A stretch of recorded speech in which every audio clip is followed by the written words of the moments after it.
So in this Canadian investing tutorial video, I will be showing you how to options trade here in Canada using Wealthsimple. Once Wealthsimple is opened up, go to this bottom bar, select the magnifying glass, then go to where it says all categories, or you can search a specific stock, but in my case, I will just do all categories. Once you're here, scroll down to where it says options, and then go ahead and select it. Now once you're here, you can view all the securities with top options traded. So I can sort this by the most active or alphabetical if you want. In my case, I will just scroll down.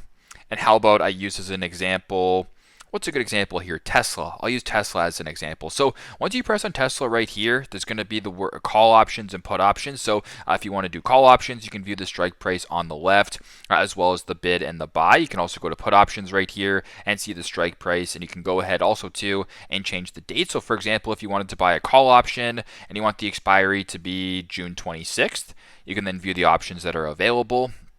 You can do a buy or a sell. So for example, if you wanted to do maybe a buy right here, you can go ahead and do a Tesla call option or whatever option, press on next. And then once it says ready to start trading options, you can then set up your options trading account this way by going to the bottom, pressing on start trading options, and then follow the steps that come after. So that's how you guys can options trade here in Canada using Wealthsimple. Thanks again for watching and hope this helps.